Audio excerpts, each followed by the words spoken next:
Well, put simply, you want to have your money invested for as long as possible so it can start growing rapidly, like a snowball rolling down a hill and eventually turning into an avalanche. So if you're actually 13 or younger and you're watching this video right now, I think all us oldies would agree that you're in the best possible position. So how do you actually start investing at this age? Well, as you're currently not of legal age to invest on your own, you're going to need to convince a parent or guardian to open up something called a custodial account. Now, I understand it might be hard to speak to your parents about money and investing. My parents never ever spoke about money at all, let alone investing.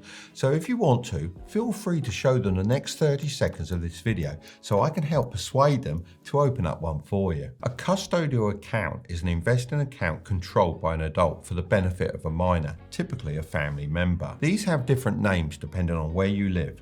In the UK, we have something called a Junior Stocks and Shares ISA, which lets your parent or guardian invest up to £9,000 a year on your behalf. Now, of course, they don't have to do this much, but just think, every birthday or Christmas, you could ask them to put some money into the account and invest in some stocks and shares. I'm not a financial advisor, and this shouldn't be taken as financial advice. However, over the years, I've just invested in a simple low-cost S&P 500 index fund. This invests your money across just over 500 of the biggest public companies in the USA, so you don't have to worry about picking individual stocks.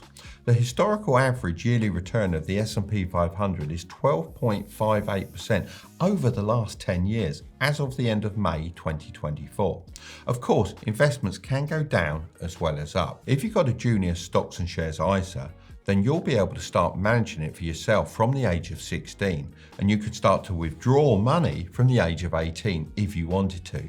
But if you're anything like me, once you've got the investing bug, you'll probably want to keep it growing. In America, you have two main options, a UGMA and a UTMA. These both have unlimited contributions, but you could trigger gift tax if your parent or guardian puts in more than $18,000 in 1 year. The only real difference between these two is that with a UTMA, you can also invest in real estate and fine art. A custodial account can be set up with most banks and brokerages. My favourite is Vanguard for both the UK and the USA, as they've pretty low fees and they've certainly been around for a long time. So if you're younger than 18, then please promise me you talk to your parents about getting one of these accounts, as it gives you such a head start. Right, moving on to age 14.